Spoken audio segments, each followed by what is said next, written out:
Bienvenidos al futuro, bienvenidos a Bitcoin, Bitumeros. Qué alegría volver a estar con vosotros, qué ganas tenía de decir otra vez esta frase. Max, ¿nos podemos ahí el mute, porfa? Nada, empezamos con una nueva sesión de Expert Session, una nueva entrevista con un invitado súper especial al que tuve además el gusto de conocer en Watch Out Bitcoin, ahí en Madrid, hace 2 o 3 semanas, aunque le conozco desde hace más tiempo porque le seguimos no solo yo, sino todo el equipo de Bit2Me, incluso algunos de la comunidad que he visto que escriben sus vídeos con Juan en Cripto, que están montando ahí un canal muy chulo, Alpha Bitcoin, que luego nos contará un poquito en qué consiste. Pues creo que vi a Elvi ayer escribiendo sus vídeos, que os tengo ahí, que os tengo vigilados a todos, no te creas que no.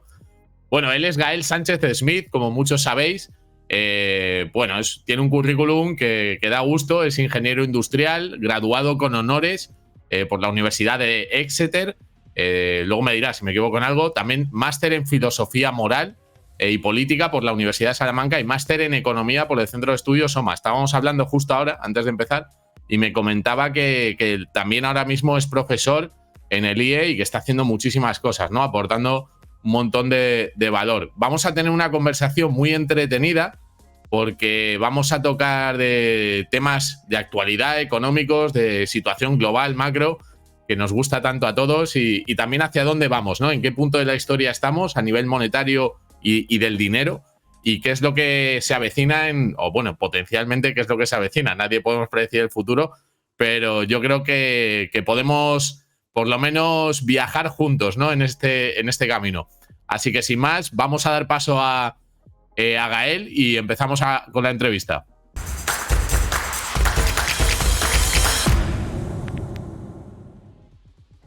¿Qué tal, Gael? ¿Cómo estás, caballero?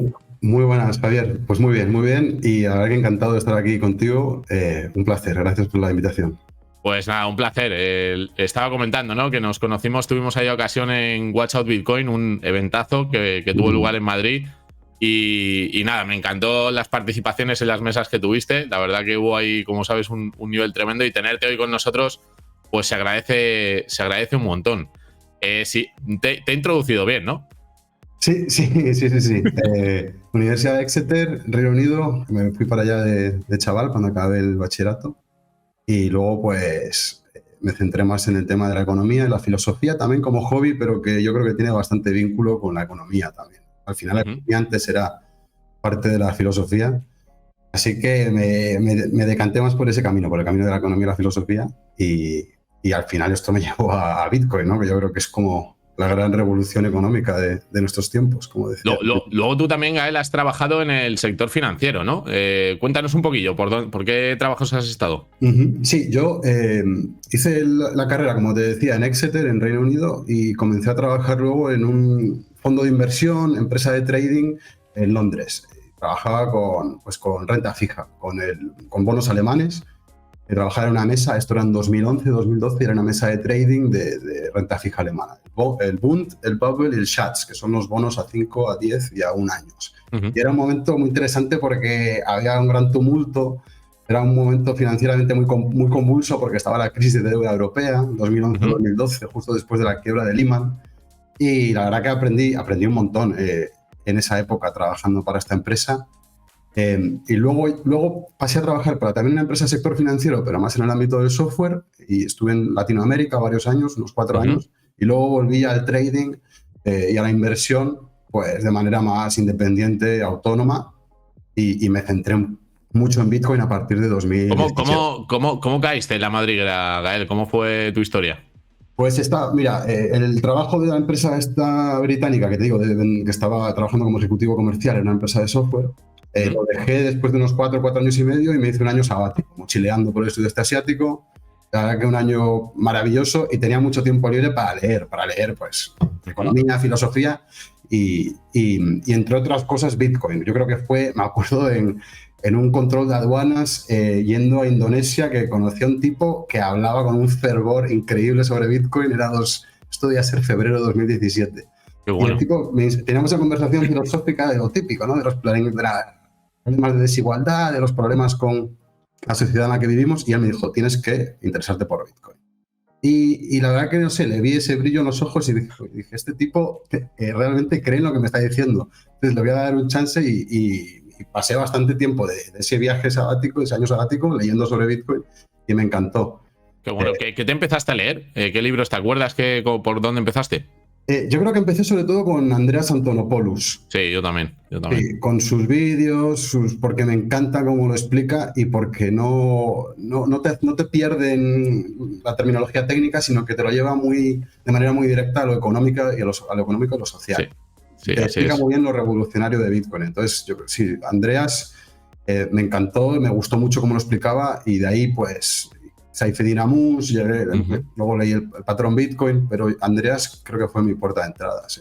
Bueno, te digo el tema de los libros también, Gael, porque tú eres autor de un libro, Bitcoin lo cambia todo, que he tenido el gusto de leerme y os recomiendo a todos porque, bueno, ahora profundizaremos más en algunas partes que tratas en el libro, pero me encantó, ¿no?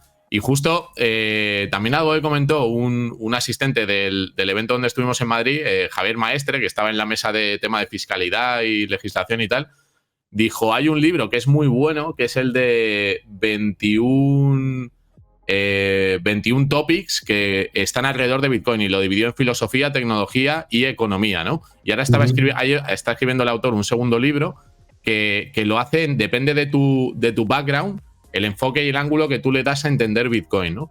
Entonces yo siempre me gusta también, Gael, cuando alguien empieza a hablar de Bitcoin, con tu background, ¿no? Y todo ese bagaje, ese tiempo que llevas en el ecosistema, alguien que esté empezando o que ya sepa algo, pero que quiera profundizar, ¿cómo se lo explicarías como a un amigo, a un familiar en 2 minutos, ¿no? Lo que es Bitcoin. Pues sí, o sea, mi background, como te decía, el grado es ingeniería, pero algo que yo siempre percibí desde adolescente fue que había problemas con el sistema económico bajo el que vivimos. Viví muy de cerca la crisis del ladrillo en España y luego la gran recesión, la quiebra de Lehman Brothers, y vi cómo eso se solventaba de una forma que consideraba bastante injusta, porque las entidades financieras que causaron la crisis fueron rescatadas. Para mí fue como un gran crimen financiero y puso de relieve por los problemas morales del sistema económico actual. Entonces, yo partiría de la base de decir, hay un problema con el sistema actual y si uno cree que lo hay, pues ya tiene el primer paso dado. Que si uno no cree que hay un problema con lo que tenemos actualmente, es imposible que entienda Bitcoin. Porque Bitcoin pretende ser una alternativa a lo que hay. Entonces, primero hay que reconocer el problema. Y los problemas del dinero fiat, pues... Vamos a ir a eso luego. Sí, entonces los problemas del dinero fiat los vamos a tratar en esta conversación, pero yo creo que todo el mundo entiende, aunque no sea economista, que hay problemas con el sistema económico y monetario. Y muchos de ellos, de los económicos, derivan del sistema monetario. Eso es lo primero. Entonces, cuando ya entiendes que hay algo que debe ser solucionado, pues puedes empezar a evaluar Bitcoin desde una óptica más objetiva, decir, vale, esto puede solucionar lo que hay. Y los problemas que hay los solventa Bitcoin. Pues yo creo que eso es lo más importante, entender cuáles son los problemas y ya cada uno valorar si Bitcoin lo soluciona o no. Claro, yo creo que venimos esto lo explica muy bien Álvaro de María también en la filosofía de Bitcoin, del resultado, ¿no? De muchos siglos y de cambios que se han ido produciendo, sociales y monetarios, ¿no? Tenemos ahí las revoluciones de la burguesía con la monarquía. Luego tenemos el auge del proletariado y cómo ahí se fundamentan varias ideologías en modelo de gobernanza, de Estado, de política, ¿no? Pero nunca nos fijamos tanto en el dinero, ¿no? Y eso es algo que justo Jorge, que también estuvo en este evento, fue cojonudo, entonces por eso lo digo tantas veces.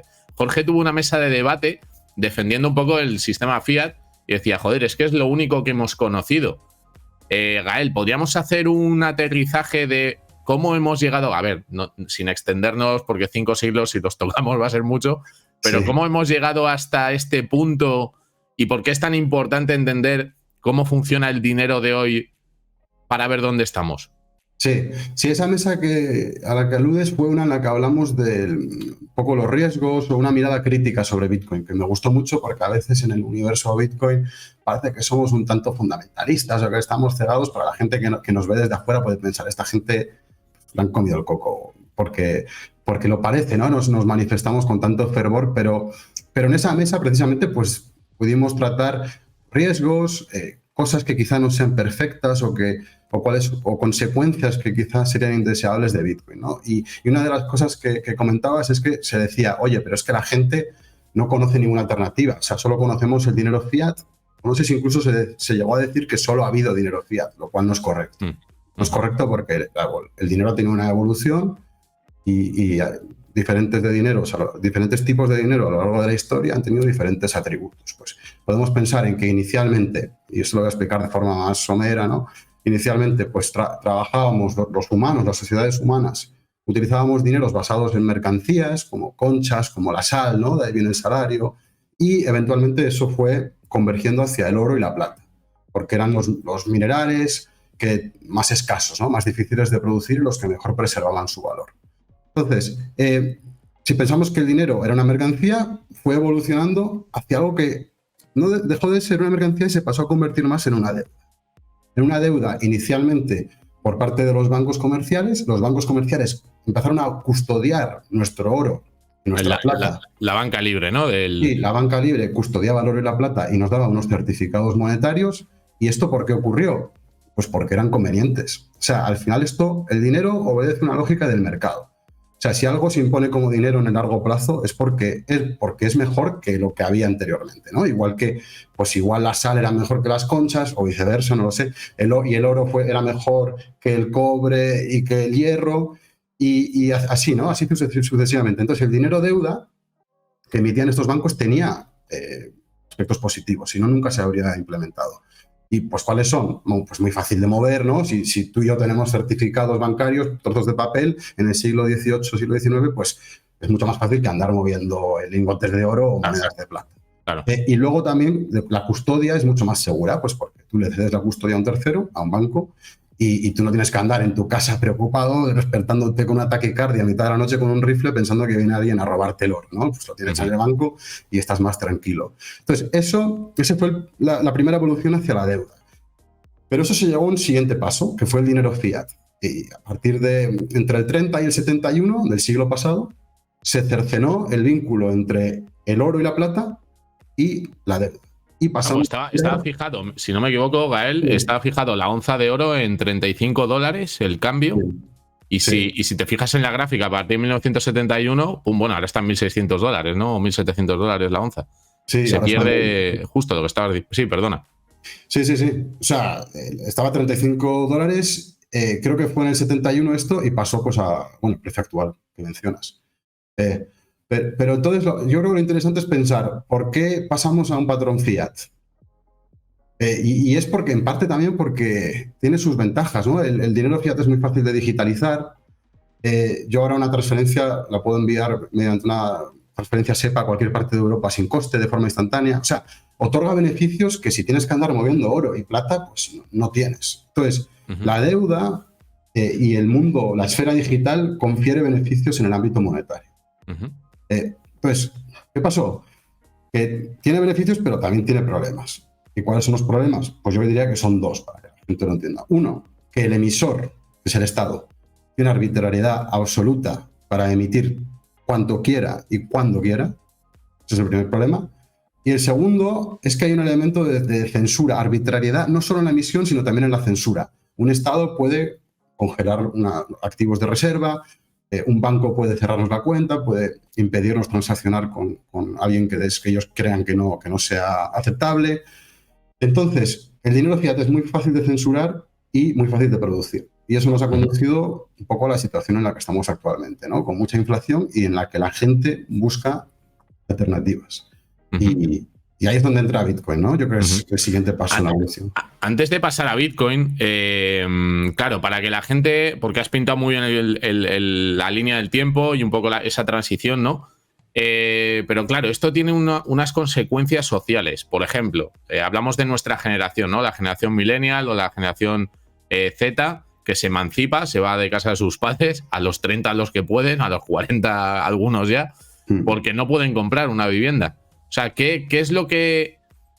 ¿qué mecanismos se producen en el dinero fiat para que la generación de nuestros padres, los boomers, atesoraran un 20 o un 25% de la riqueza y ahora solamente esté en manos de un 2, un 3% de los millennials, teniendo en cuenta ese mismo tiempo?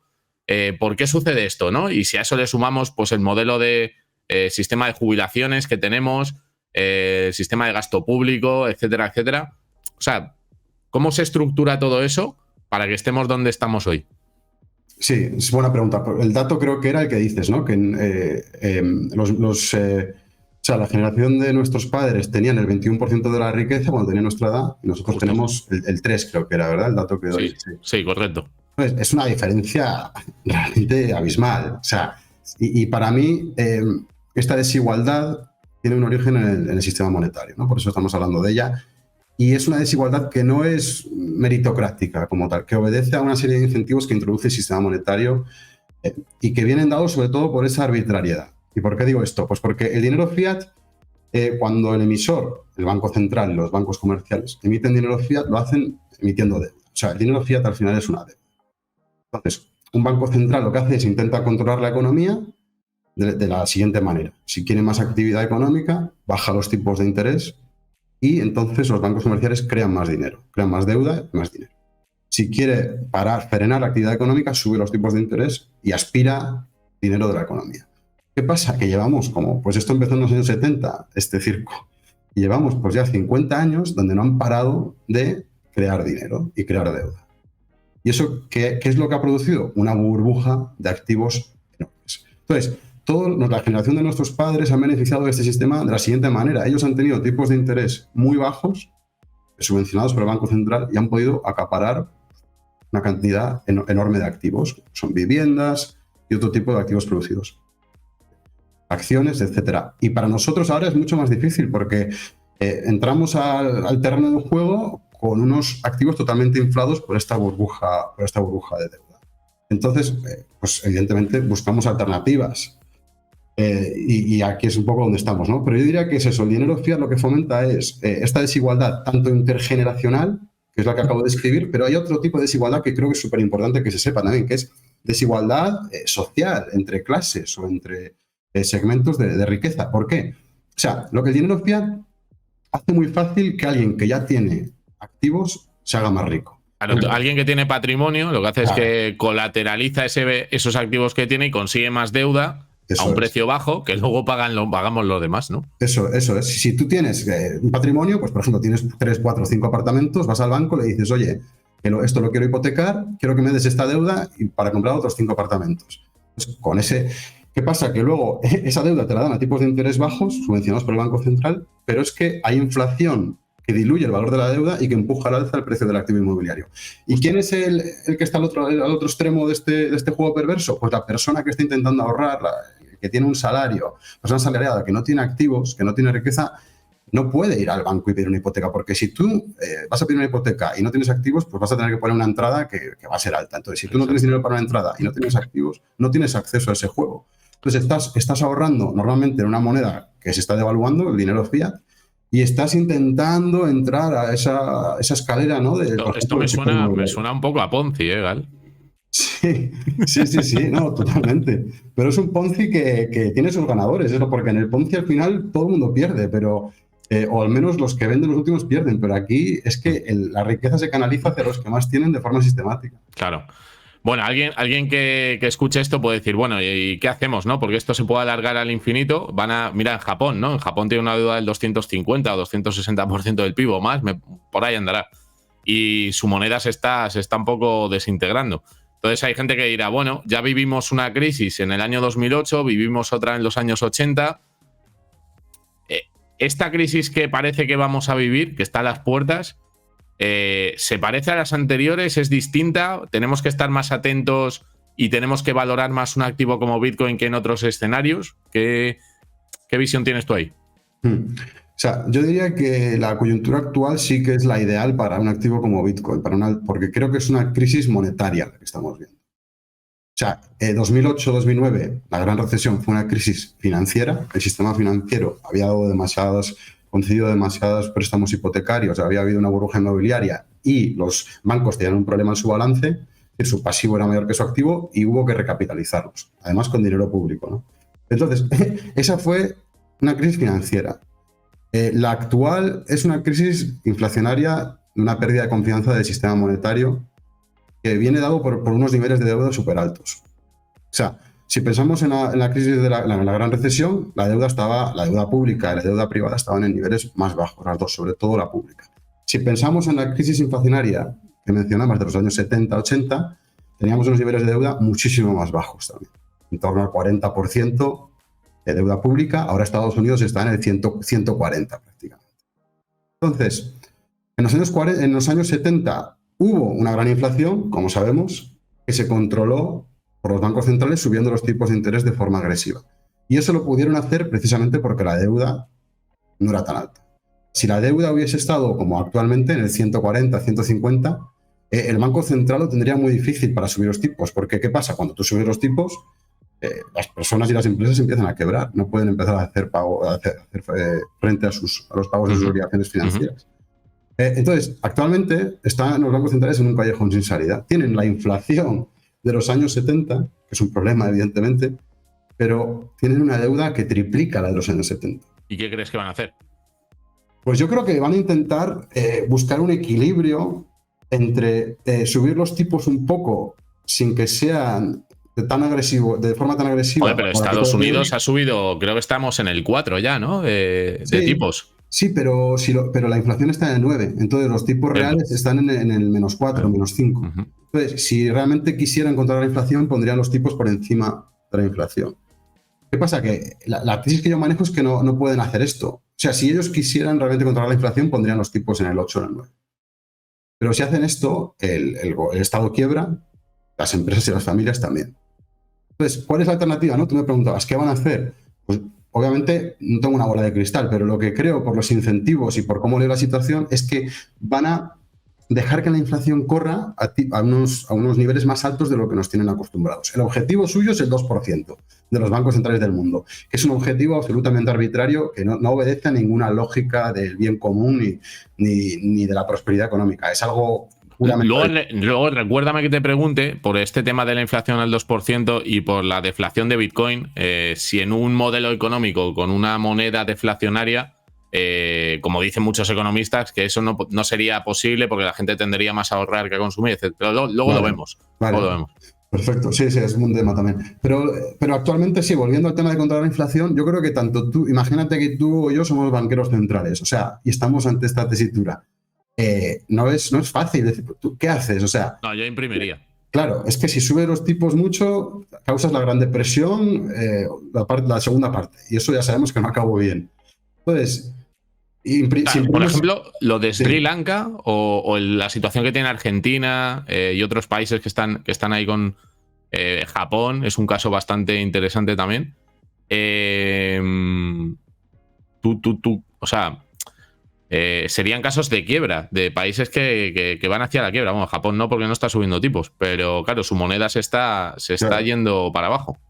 Es que al final una quiebra puede ser de dos formas. Una quiebra nominal, donde yo te debo a ti 10.000 euros y no te pago, o puede ser una quiebra inflacionaria, pero que es una quiebra que yo te doy a ti 10.000 euros, pero que en vez de comprarte 10.000 barras de pan, te compran 1.000 o 1.000 barras de pan, porque ha habido una inflación que ha multiplicado los precios por 10. Entonces, la quiebra puede ser inflacionaria. Y yo creo que van a intentar hacer una demolición inflacionaria controlada. O sea, van a intentar bajar los niveles de deuda PIB subiendo el PIB artificialmente con la inflación. O sea, tú cuando creas inflación, pues el PIB nominal sube. Y así consigues que la ratio deuda-PIB se reduzca.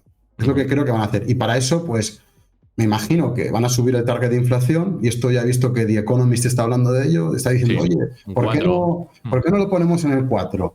Es como, qué casualidad, justo ahora que tenéis este problema lo queréis subir el target. Que al final subir la inflación es robar más al ahorrador y al pensionista y al trabajador. Entonces, ellos están diciendo, no, el Economist ya está preparando la propaganda, y esto estará firmado por muchos doctores en economía eruditos de Harvard, Stanford, ¿no? Y toda esta gente... pues se va a firmar eso porque están comprados. Ellos reciben sus becas de los que reciben, sí. Claro, mucha gente dice, vale, entonces, ¿qué hago? Porque, claro, hay algunos que yo creo que no se lo plantean y dicen, no, el euro va a seguir, vale, bueno, se seguirá devaluando, a lo mejor pierdo el 50% del poder de compra. Claro, ¿qué opciones tenemos en el mercado ahora mismo para protegernos, ¿no? ¿Y por qué? O sea, ¿por qué Bitcoin sería una de esas opciones? Sí, o sea, como digo, si suben el target de la inflación, pues ya sabes que estás perdiendo poder adquisitivo año tras año, más de lo que lo has estado haciendo hasta ahora. Entonces te toca pensar, vale, pues qué alternativas puedo encontrar. Y yo creo que Bitcoin es una de esas alternativas, pues precisamente porque la cantidad de Bitcoins no se puede alterar. Es muy sencillo. O sea, todos me imagino que lo sabemos, y el que no lo sepa, pues Bitcoin tiene una oferta monetaria que viene predefinida desde su creación. El propio software define la oferta monetaria. Entonces, para mí es simplemente una cuestión de que el mercado reconozca que Bitcoin es un activo singular. Y cuando digo singular, me refiero en el sentido literal. Es que no hay ningún otro activo que tenga esta oferta monetaria totalmente inelástica. Entonces, es una cuestión de que el mercado se dé cuenta y diga, vale, esto que hemos hablado ahora, ¿no?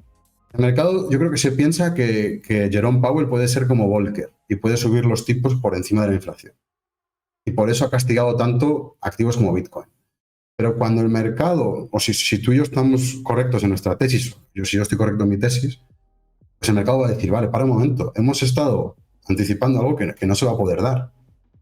Entonces va a buscar alternativas y yo creo que ahí Bitcoin va a brillar precisamente por ese atributo de su oferta inelástica. Claro, entonces tenemos la foto, para recapitular, tenemos la foto del contexto histórico, del contexto económico, financiero. Yo añadiría una capa de contexto geopolítico, que también es un contexto bastante curioso, ¿no? Con la congelación de fondos que ha habido de Rusia, con el tema de la guerra de Ucrania y todo esto, ¿no? Sí. Y ahí tenemos un activo que es Bitcoin, ¿vale? Que ya sabemos, oferta inelástica. Luego hablaremos un poco de si eso es posible de aplicar a una economía y desarrollar así a las sociedades y tal. Pero claro, al mismo tiempo hay un desarrollo, una innovación tecnológica, ¿no? A raíz de todo este movimiento, o a raíz de Bitcoin, que son pues muchísimas otras criptomonedas, blockchain y tal. ¿Tú cómo ves, primero, las altcoin?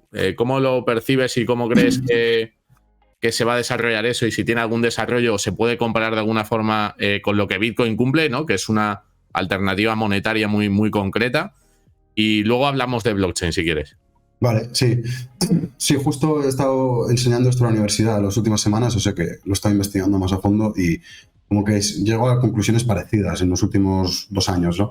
Por una parte, altcoins que compiten con Bitcoin como medio de pago, ¿no? Como pues fue en su momento o sigue siendo Bitcoin Cash, y que lo que buscan es hacer más transacciones por segundo, ¿no? Esas yo creo que están destinadas al fracaso, todas. Porque, me explico, porque Bitcoin, o sea, Bitcoin no es algo caprichoso que esté tan limitado en cuanto a sus transacciones. A todos nos encantaría que Bitcoin pudiera hacer más transacciones, pero es que el límite está en que si tú haces más transacciones, pierdes la descentralización. Entonces, hay que ser realistas y pensar que Bitcoin yo creo que ya está optimizado en ese ámbito del número de transacciones. Que si empezamos a crear un sistema que haga, en vez de 7.000 transacciones por segundo, vamos a perder la descentralización. Entonces, todas esas monedas yo creo que no tienen sentido.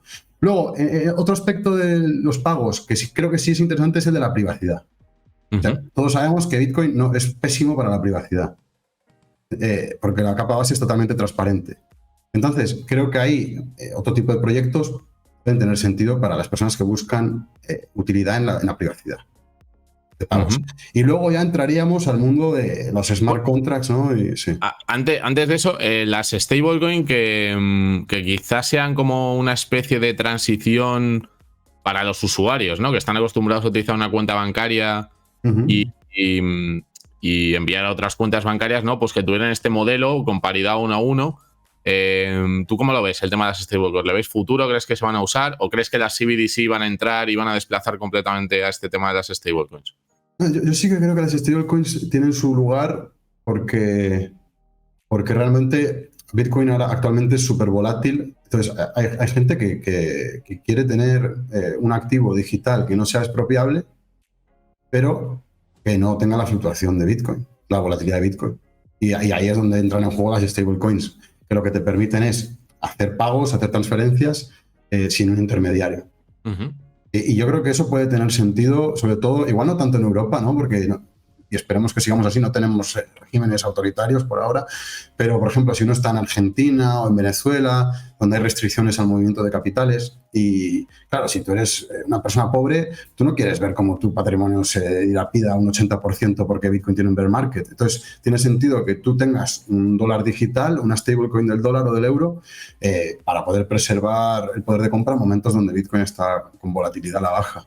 Y protegerte de regulaciones draconianas, de controles de capitales, o, por ejemplo, la gente que está desbancarizada. Yo cuando fui a El Salvador, que estuve el año pasado, conocí mucha gente que no tiene cuenta bancaria porque los bancos no les dan una cuenta bancaria, simplemente porque no cumplen con los requerimientos, igual son demasiado pobres para tener una cuenta bancaria. Entonces, hay mucha gente que igual, perdona que te hago un inciso con el tema de El Salvador, hay mucha gente que ha escuchado el tema de los bonos de El Salvador. ¿Tú cómo ves ese tema de que un país, bueno, primero haga legal tender a Bitcoin y luego tenga la posibilidad de emitir bonos en Bitcoin? O sea, que lo haga legal tender, yo creo que me parece bien porque amplía la libertad de los ciudadanos. Entonces no lo veo ningún problema. Yo sé que algunos libertarios dicen, no, pero esto viene desde el Estado, hay que oponerse. Es como, no, a ver, si el Estado te obliga a comer helado de fresa y después de un año te deja también comer vainilla y después puedes comer helado de fresa o helado de vainilla. Oye, pues por muy libertario que seas, se te ha ampliado tu esfera de la libertad. Entonces, estar en contra de eso me parece absurdo, totalmente absurdo. Lo que tengo más problemas con la emisión de bonos en Bitcoin, porque ya me parece algo muy extraño, ¿no?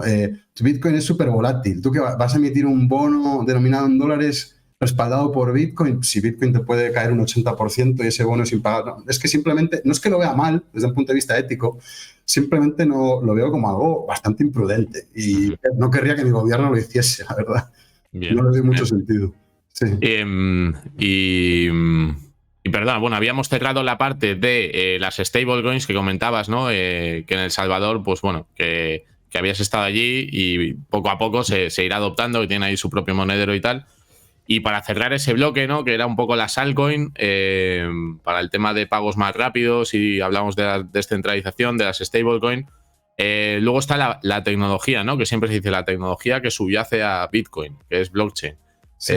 ¿Tú cómo lo percibes o dónde crees que podría aportar valor? Porque hay muchísimos proyectos y, oye, igual alguien da la tecla ahí y saca algo interesante por ahí, ¿no? Sí, o sea, sí, yo lo primero que diría es que blockchain como tal no creo que sea la tecnología subyacente en Bitcoin. O sea, creo que Bitcoin combina una serie de tecnologías, ¿no? Como es la prueba de trabajo, el ajuste de dificultad. La blockchain es solo una de esas tecnologías. Y la blockchain es una estructura de datos que ya existía desde los años 80, creo que era 90, sí, en el 91. Stornetta y Harvard creo que eran, que crearon una blockchain para intentar hacer datos tamper-proof utilizando el New York Times como máquina de tiempo, ¿no? Justo. Entonces, y no tuvo ningún uso, o sea, realmente no triunfó hasta que, obviamente, Satoshi sí que le dio uso. De hecho, les citan el white paper 3 veces. Son las personas que más citan el white paper, son estos dos investigadores de datos. Entonces, cuando la gente habla de blockchain... Sí, no, sigue. Cuando la gente habla de blockchain, yo creo que blockchain es más que una tecnología, una arquitectura para construir aplicaciones de una cierta manera.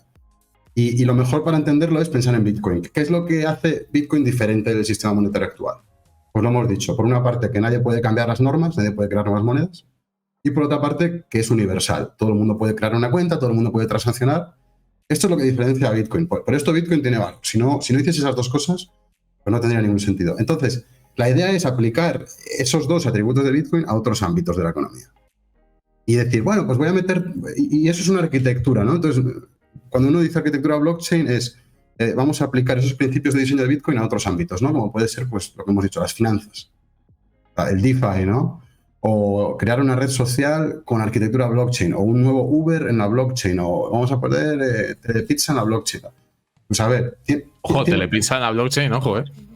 Ahí puedes poner el pepperoni y el pollo y todo eso. ¿Tiene sentido? Pues... O sea, ya no te digo que... Primero es que tiene sentido y te vas a dar cuenta de que casi nunca tiene sentido o nunca tiene sentido más allá del dinero. Y lo segundo es, si tiene sentido, se puede hacer y ya dices, no, porque no se puede escalar. O sea, crear un Uber para todo el mundo, imagínate, ¿no? Como cuando los gobiernos prohibieron Uber. En muchos países del mundo se prohibió, ¿no? Creo, no sé si aquí parece que no, porque yo lo sigo usando, pero Hubo mucho drama porque se iba a prohibir Uber y estas cuestiones. Bueno, pues tú y yo nos ponemos a crear un Uber en la blockchain para todo el mundo, abierto, descentralizado, tal.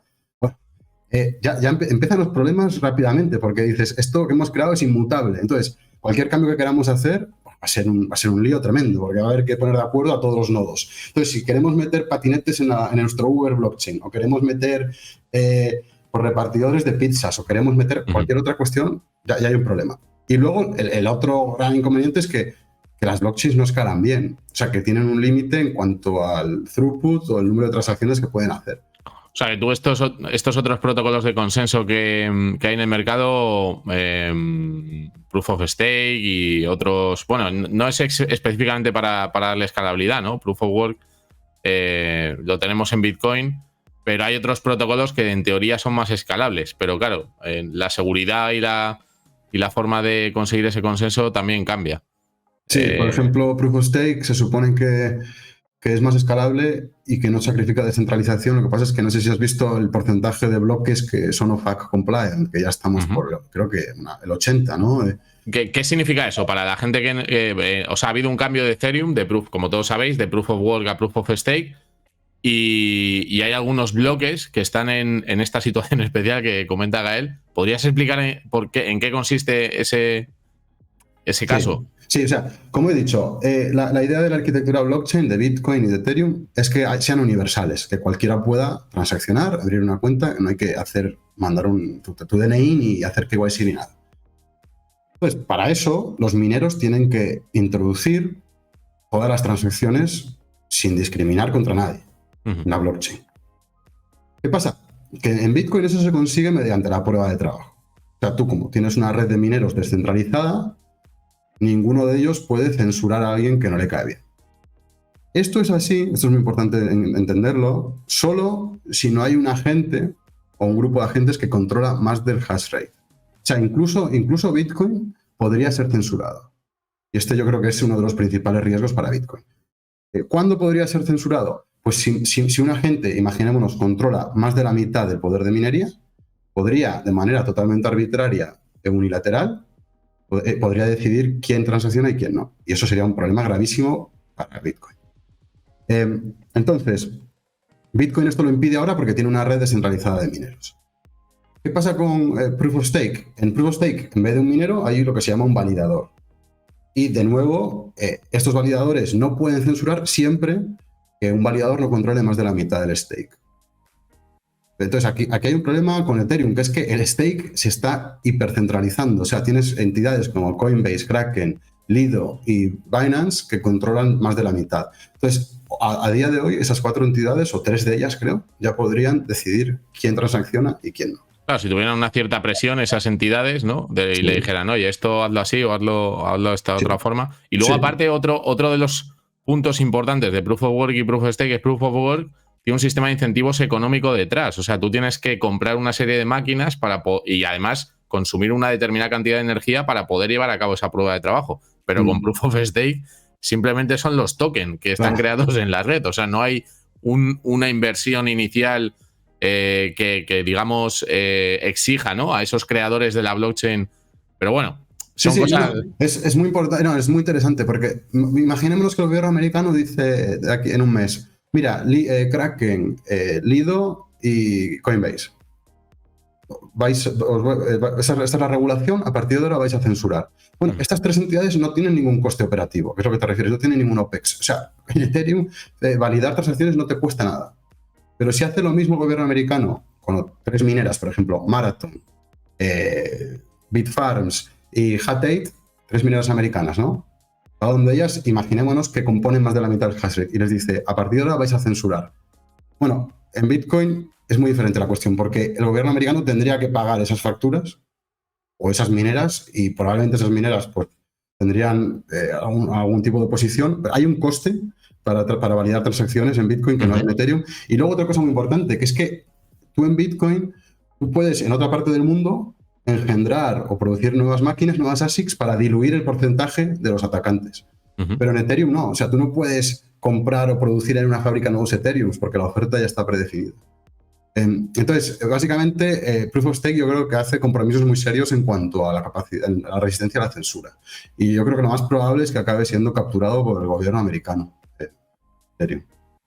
Pues veremos qué pasa. Muy interesante todo esto, muy interesante. Vamos a pasar páginas, si te parece, Gael, también. Sí, sí. Claro, alguien puede decir, ya, bueno, esto de Proof of Work es muy seguro, es descentralizado, pero estamos destruyendo el planeta, Gael.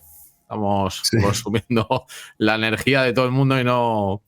Claro, cuando empiezas a profundizar en el mundo de Bitcoin y te das cuenta de que no es que Bitcoin tenga un impacto medioambiental, sino que podría ser, o sea, podría ejercer el efecto contrario, o sea, podría ser beneficioso para el entorno. Podríamos desarrollar esta idea un poco también para dejar ahí esa píldora. Sí, sí. O sea, a mí me interesa mucho esta cuestión porque pues estudio ingeniería y me interesa la cuestión de la energía en particular. Y además soy una persona que, a diferencia de otros bitcoiners, me preocupa muchísimo el cambio climático.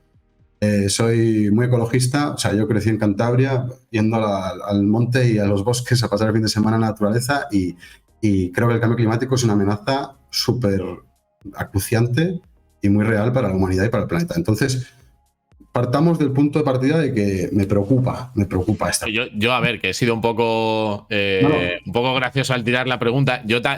O sea, Bitcoin consume mucha energía, consume la misma energía que a lo mejor un país como Bélgica o como Holanda o incluso más, ¿no?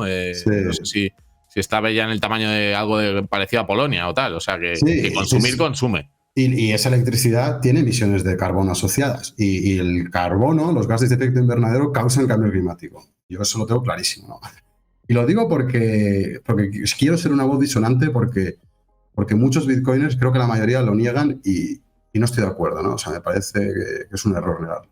Entonces, partamos de la premisa y de la realidad, que es como digo, es una necedad negarla, que hay cambio climático y que las emisiones de efecto invernadero son problemáticas. Entonces, llega Bitcoin, ¿no? Y consume, como decimos, mucha energía. Punto uno, o sea, es que no hay otra forma de tener un sistema descentralizado. O sea, si lo hubiese, a mí me encantaría que Bitcoin no consumiese esta energía. Pero es que la descentralización cuesta energía, como hemos dicho. No hay otra. O sea, si hubiese otra, yo estaría a favor de quitar el Proof of Work. Pero yo sé que creo que quitando Proof of Work, Bitcoin ya no sería descentralizado. Entonces, estoy a favor de Proof of Work y de ese consumo de energía por eso. Luego, cuando uno entra... Claro, sí, te hago un inciso. ¿El sistema fiat consume energía? Sí, claro que consume energía. Claro, Sí. es algo que a veces no se...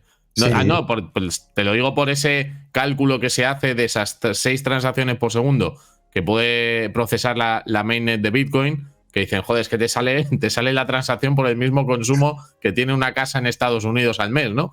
Claro. Y en cambio, bueno, no es la comparación, pero no se habla del coste que tiene toda la infraestructura, toda la inversión militar que se hace para proteger el sistema fiat, ¿no? O sea que por ahí hay un desequilibrio de comparación también. Sí, o lo comparamos, sí, la minería de oro también consume muchísima energía, o sea que podemos entrar a eso y que Bitcoin, ese consumo de energía, nos puede repercutir unos beneficios enormes a nivel social, ¿no? Entonces, lo que yo entiendo es que es necesario, y si no fuese necesario sí sería un derroche, pero creo que es necesario.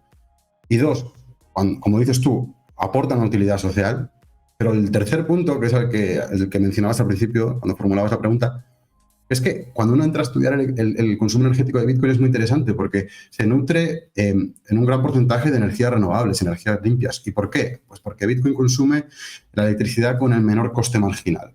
Para que la minería sea rentable tiene que consumir el kilovatio hora con el menor precio. Y este kilovatio hora, por definición, normalmente no es el que se consume aquí en Madrid o en otra ciudad del mundo. Ese kilovatio hora pues no es el que tiene un menor precio marginal, porque aquí hay mucha gente demandando. Es un kilovatio hora que está pues, en puntos varados, en puntos aislados, que no tienen conexión eléctrica y que normalmente pues, pueden ser, por ejemplo, centrales hidráulicas abandonadas o puede ser un excedente de energía solar o energía eólica. Ahora también se está mirando mucho minería en campos de producción de petróleo con el metano que se produce como residuo. Entonces, son en general fuentes energéticas que no tienen un componente muy alto de gases de efecto invernadero. Y luego, Bitcoin también, porque tiene unas características de demanda muy particulares, la minería, que se puede apagar y encender en un momento, puede ayudar a balancear la red. Cuando hay menos demanda que generación, Bitcoin puede entrar y absorber ese exceso de generación. Y viceversa, cuando la demanda sube y la generación baja, por ejemplo, porque el viento para de manera imprevista, Bitcoin puede apagarse, que es lo que hemos visto en Texas, por ejemplo, y puede permitir que los consumidores consuman esa electricidad que necesitan. Esto es lo que se está comentando, ¿no?, en las redes, y es que Bitcoin tendría el potencial muchas veces de subsidiar o de financiar las instalaciones de energías verdes, ¿no? De paneles, de energía hidráulica, eólica. Sí. Porque muchas veces la gente se confunde, ¿no? Piensa que el tema de la energía es una parte de la tarta que le estás quitando tú, pero o sea, que Bitcoin le quita, ¿no?, una parte de esa tarta. Sí que es verdad que hay una generación, pero construyendo infraestructura se puede generar más energía, ¿no?, de todas estas fuentes. Entonces, justo lo que tú comentas, no la podemos transportar o no hay demanda para que se transporte en ese momento, no es muy caro de almacenar, joder, pues la monetizamos y financiamos la infraestructura. Sí. Yo creo que va a ser un componente importante de las redes eléctricas del futuro, porque es una carga que es totalmente flexible. Yo creo que no hay ninguna otra carga así. Es flexible, se puede apagar, se puede encender, se puede disminuir su potencia de carga. Entonces se puede adaptar muy bien al perfil de generación. Y esto nos viene muy bien en un mundo donde las renovables tienen cada vez mayor penetración, porque las renovables no son nada flexibles en su generación. O sea, la renovable lo decide la madre naturaleza cuando hay sol y cuando hay viento. Entonces ahí está muy bien que ante esa inflexibilidad de las renovables haya una demanda flexible para poder adaptarse al perfil de generación y de demanda. Perfecto. No, este tema de la minería es apasionante, la verdad que es que Bitcoin es apasionante en cualquier vertical que entres, es súper interesante. Sí. Vamos a volver, si te parece, a la parte monetaria y las dos cosas que habíamos dejado pendientes, que era, bueno, ese objetivo del 2% de inflación que dicen los bancos centrales que hay que tener, y se le hacen dos críticas a Bitcoin, bueno, se le hacen muchas, pero dos desde el punto de vista monetario, y es esa oferta inelástica haría que la gente no consumiera, ¿vale? Y guardase esa riqueza, ese capital, y por lo tanto, bueno, pues la economía podría, digamos, paralizarse, ¿no? Y otra crítica que se le hace es la dificultad que tendría un modelo basado en Bitcoin en apalancamiento, en endeudarse a futuro, para traer dinero del futuro que podamos utilizar hoy para hacer inversiones. No sé, empieza por la que... Sí, o sea, son dos temas súper interesantes. Yo diría, igual antes de entrar a las dos cuestiones que mencionas, decir que el dinero no tiene una existencia física, material, ontológica, ¿no? O sea, el dinero es un símbolo, es una abstracción, es algo que nos hemos inventado, ¿no? Y decidimos qué usamos como dinero. Igual que un calendario. El calendario, pues, es un símbolo, ¿no?, del tiempo, pero si tú cambias el calendario, no cambias el tiempo, ¿no? Está el juliano y el gregoriano, ¿no? Tenemos los dos. Claro, pero por mucho que cambiemos el calendario, pues no vamos a vivir más años. El clima va a ser el mismo y el sol va a salir igual. Si metemos más días en el calendario, no vamos a vivir más, ¿no? Y de igual manera, si imprimimos más dinero, no vamos a tener más riqueza. Esto es fundamental entenderlo. O sea, la riqueza viene dada por los factores de producción, por las fábricas, por las commodities, por la mano de obra, la tecnología, ¿no? Y cómo lo usamos, pues, para producir bienes y servicios. Eso es el nivel donde se produce la riqueza. Entonces, ¿el dinero qué es lo que hace? Pues el dinero es una herramienta para coordinarnos, para decidir quién tiene riqueza o intercambiar riqueza, y para que el sistema de precios del mercado nos diga qué necesitamos, ¿no? Mediante el dinero decimos, bueno, pues está subiendo el precio de esto, vamos a producir más de esto. Si está bajando el precio de esto, vamos a producir menos de esto, lo que se llaman los precios relativos. Entonces, en realidad da igual, o sea, que un calendario o que un dinero tenga más unidades o menos, nosotros nos adaptamos. O sea, lo importante, yo creo, para que haya una coordinación económica eficiente, es que la cantidad de dinero no sea modificada arbitrariamente. Cuando viene un banquero central y cambia la cantidad de dinero, descoordina la economía. Nos manda una señal, nos manda interferencias en las señales económicas, y eso causa, pues, lo que hemos tenido las últimas décadas. Crisis financieras, crisis económicas. Entonces, a nivel del funcionamiento de la economía, no hay ningún problema con que la oferta monetaria esté rígida. Nosotros nos adaptamos. O sea, por mucho que sea rígida la oferta monetaria, no va a haber menos fábricas. O sea, la gente va a ir a trabajar, la gente va a intercambiar, la gente va a comer y eso no va a cambiar porque el calendario se quede rígido. Eso está claro.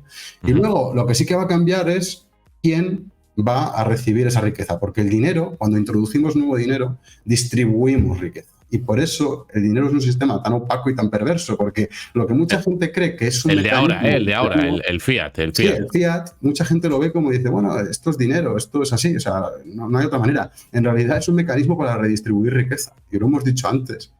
Redistribuye riqueza del que no tiene nada al que tiene activos. Eso en Occidente es así por el sistema inflacionario que tenemos. Entonces, cuando tú tienes un dinero con una oferta fija, donde un banco central no puede bajar los tipos de interés, no puede producir inflación, estás cambiando cómo se distribuye esa riqueza. Y sobre todo, estás impidiendo que el que más riqueza tiene pueda colateralizar esa riqueza, pedir deuda y acaparar más riqueza. Eso se acabó. Cuando tienes una lo que pasa es que entonces sí. alguien que pueda estar escuchándote, Gael, y diga, vale, con Bitcoin, entonces no habría manera de yo pedir un préstamo para comprarme una casa. ¿Por qué? Porque si las unidades están distribuidas, están repartidas, y no hay oferta en el mercado que esté dispuesta a prestar ese Bitcoin, ¿cómo puedo yo apalancarme para comprar activos que con mi renta no es suficiente?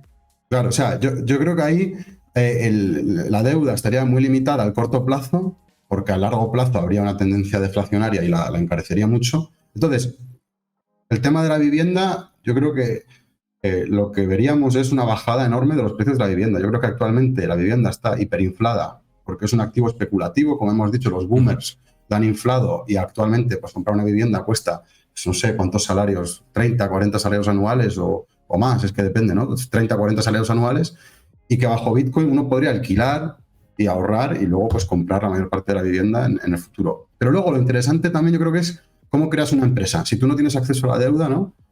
Pues bajo un sistema deflacionario como Bitcoin, no es que no habría financiamiento, sino la financiación se haría en vez de mediante deuda, mediante equity. Y la financiación mediante equity implica que no es el que tenga más activos el que tiene acceso al capital para crear una empresa. El que tiene las mejores ideas, los mejores proyectos. Las mejores ideas. Qué bueno, qué bueno. El capital es limitado. O sea, las palas, las máquinas están limitadas y tenemos que decidir en nuestra economía, imaginémonos que vivimos pues, en una pequeña economía, tenemos que decidir a quién se las damos. Pues bajo el sistema actual se las damos al rico. Al rico porque él lo pone como colateral y se lleva todo. ¿Cómo? ¿Al rico o al amiguete? Sí, o al amiguete, pero sí, o al gobierno, ¿no? Si llega alguien y dice, bueno, que yo os voy a liderar, pues al gobierno. Pero si tienes un sistema como Bitcoin, pues el que tiene la mejor idea se va a llevar esos. Qué bueno, qué bueno. Me gusta esa idea. Sí. Pues Gael, está Giovanni por aquí, que tiene un par de preguntas interesantes y nada, le vamos a dar paso, Max, si quieres, a Giovanni. ¿Qué tal, Giovanni? ¿Cómo estás? Hola Bitumeros, hola Javier, Gael, la verdad que he estado leyendo también y la gente le está gustando, está interactuando, dando sus puntos de vista. Y entre otras cosas, espera, da un segundo, Giovanni, perdóname, que sé que luego me vas a decir, joder, macho, me metes y ya me estás interrumpiendo. le quería preguntar a Gael, antes de las preguntas, por el proyecto que está montando con Juan en cripto, Alpha Bitcoin. Que yo he visto ya vuestro primer vídeo. Aparte de todo lo que hemos dicho antes del libro que tiene Gael, tiene un canal de YouTube que tenéis que seguir sí o sí. Luego en su cuenta en Twitter, que la ha compartido Max ahí durante el programa. Y ahora habéis iniciado, Juan y tú, Alpha Bitcoin. Sí. Cuéntanos un poquito, yo qué sé, qué os ha llevado a eso y qué objetivo tenéis con esta plataforma.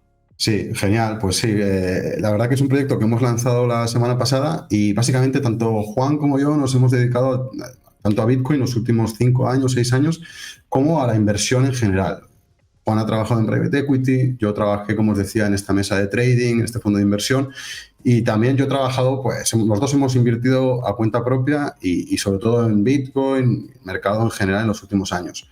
Entonces, la idea es un poco este conocimiento que hemos adquirido, empezar a compartirlo a través de Alpha Bitcoin, que por ahora es un canal de YouTube, es una cuenta de Twitter y una cuenta de Instagram, pero que queremos centrar nuestros esfuerzos en Alpha Bitcoin, pues creando una comunidad en la que podamos navegar lo que consideramos que es una transición del sistema monetario.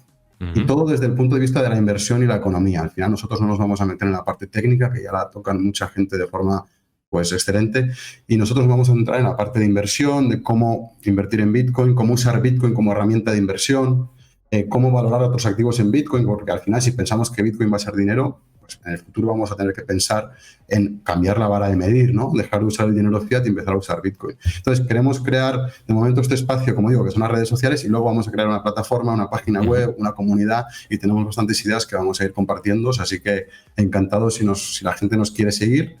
La verdad que encantados de recibiros y de tener el feedback de todos. Nosotros os animamos a que le sigáis. Además a Juan ya le conocéis, ha estado con nosotros un montón de tiempo. Juan, un saludo. Correcto, de hecho Elvira nos estaba comentando que ella le sigue y efectivamente es un contenido muy interesante y como estabas diciendo, ya conocemos muchos a Juan y le seguimos teniendo mucho cariño. De hecho, entre las cosas que estaban comentando, Javier Cuervas dice: por ahí escuché a Juan Encrito que tan solo los aparatos eléctricos que tenemos enchufados en modo reposo consumían muchísimo más que toda la energía que utiliza Bitcoin. ¿Qué opinas de eso? Pues la verdad que no tengo el dato. No es un dato que haya visto, que tenga en mente, pero lo que sí que estoy seguro es de que el consumo va a ser muy diferente, porque esos aparatos van a consumir la electricidad que consumimos nosotros tres, que estamos aquí conectados, pero Bitcoin consume una muy diferente. Y es lo que hemos hablado antes, consume la energía con el menor precio marginal, que normalmente es excedentes o energía que no está siendo consumida pues, en una ciudad. De acuerdo, esta fue una pregunta. Ahora él también ha hecho otra pregunta, esta directamente para ti. Se pregunta para Gael. Dice: ¿cómo ves la posibilidad de que Rusia y China consigan implementar una moneda respaldada por oro para hacer frente al dólar? No sé qué opinas de eso. Sí, es buena pregunta. Yo creo que lo pueden intentar, pero no creo que tenga mucho éxito en el largo plazo, porque creo que el oro es bastante subóptimo comparado con Bitcoin. Precisamente porque lo que un inversor busca en este tipo de activos, como Bitcoin o el oro, es una oferta predefinida, ¿no? Que le proteja ante la incertidumbre cuando pensamos en un activo de reserva. Entonces, ¿qué pasa con el oro? Que cada vez se descubren yacimientos mayores, ¿no? De repente creo que fue no sé si fue en Tanzania hace poco que se descubrió un yacimiento, o en Uganda, no recuerdo el país, pero se descubrió un yacimiento con más oro que todo el que se había minado en la historia de la humanidad. Entonces, claro, cuando te dicen eso, los inversores y el mercado no es tonto. Va a decir, tengo aquí un activo que tiene un límite que nadie puede cambiar y tengo aquí uno que el día de mañana encuentra una mina y empieza a aumentar la producción y ya deja de cumplir su propósito, que es preservar valor. Entonces, no creo que, si China y Rusia van por ese lado, no creo que tengan éxito. Y luego que estaríamos volviendo al siglo XIX, joder, que es que estamos en la era digital y no se puede auditar el oro que tiene, pero ni siquiera entre estados, ya no los ciudadanos, sino... Perdona, que me están llamando un segundo.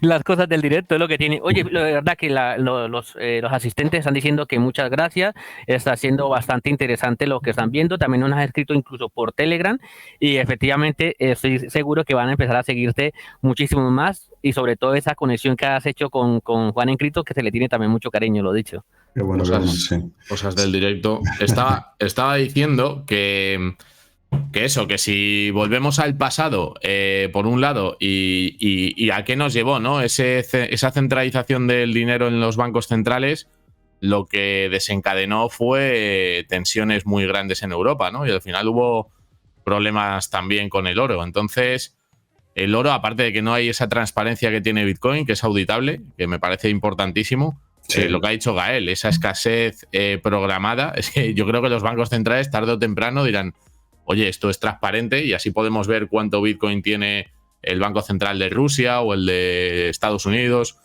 Si se acaba... A ver, los bancos centrales tampoco sé si van a dar el paso. Alguno habrá que vea la oportunidad y yo creo que el primero que lo haga se va a adelantar a los próximos siglos, ¿no? Yo creo que tienes razón. Yo creo que los bancos centrales lo van a acabar adoptando Bitcoin porque es un activo muy bueno para tener rol en el activo de un banco central.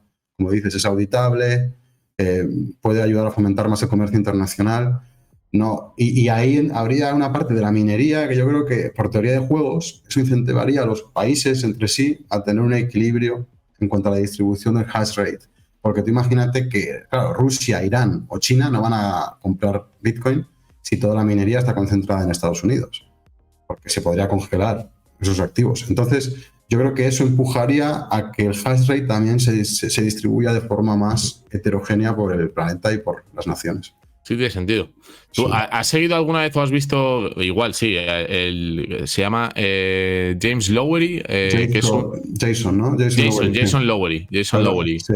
Él habla de las aplicaciones a nivel ya militar, ni siquiera monetario, financiero, ¿no? Que tendría Sí. Bitcoin. Me parece brutal. Él creo que no, su tesis no acaba de convencer porque él quiere que el gobierno americano haga un ataque a la red. O sea, no sé muy bien si es consciente de lo que está proponiendo. Pero creo que sería bastante malo para Bitcoin. Pero sí que tiene un punto de lo que él dice que es muy interesante, que es lo del hash wars, la idea de que los estados entre sí compitan, que es lo que estábamos hablando ahora. Pero sí, no me gusta que él anime al gobierno americano a monopolizar la minería, básicamente. Entonces Bitcoin pierde su sentido. Cierto. Sí. ¿Y más preguntas ahí, Giovanni? Está todo ya. Pues acabamos de hacer una hora, Gael. La verdad que se me ha pasado muy rápido. Hemos tocado muchos temas. Genial. Pero sí nos gusta siempre el poder cerrar el programa pues con una reflexión o con una idea que quieras compartir con la audiencia. Y nada, así, si te parece, lo podemos hacer así. Vale, pues sí. A ver, lo primero que me viene a la mente es pensar que Bitcoin no es algo seguro, o sea, me refiero a que no está asegurado al 100% por los dioses o la providencia que vaya a acontecer como nosotros creemos que va a acontecer. O sea, y que la mejor forma de que Bitcoin fracase es pensando que necesariamente se va a dar. Entonces tenemos que, creo que, pensar de forma crítica, plantearnos un poco las cosas, pensar en los riesgos, y si no pensamos en los riesgos nos pueden dar en la cara. Entonces yo animaría a todo el mundo a pensar críticamente sobre ello, los que ya están metidos en el mundo Bitcoin, y los que no, pues a pensar críticamente sobre el sistema actual, sobre el dinero fiat, qué problemas tiene y por qué Bitcoin podría ser una alternativa viable a lo que tenemos actualmente para mejorar la economía y la sociedad. Sí. Pues nos quedamos con ello. Oye, Giovanni, saludos. Dime. Sí, dale. No, que lo dicho, que precisamente que estaban agradeciendo que muy buena expercesión, que incluso echaron en falta también a Juan, y que lo dicho, que gracias. Y también hicieron una reflexión, estaba diciendo Guillermo, dice: Javier, no sé si he leído el otro día que China tenía 19.000 Bitcoin incautados. No, eso. Bueno, ahí, de hecho, si no me equivoco, incluso el año pasado se hablaba de que tenía una dirección con más de 100.000 Bitcoin allí, que lo tenía el gobierno de China controlado, pero no, es difícil de demostrar también, no lo sabemos. No lo sabemos, pero en cualquier caso, nada, que agradeceros a todos los que nos habéis seguido en directo, a todos los que lo veis en diferido también. Volveremos a hablar con Gael, está invitado, esta es tu casa cuando quieras, y por supuesto también con Juan, que Juan es un fenómeno. Y nada, muchísimas gracias a todos. Estar atentos, que vienen nuevas Expert Session. Creo que la siguiente la queremos hacer de Lightning Network, que también va a estar bastante entretenida. Así que, Bitumeros, Gael, Giovanni, Max, nos vemos en la próxima. Un abrazo. Hasta pronto. Chao.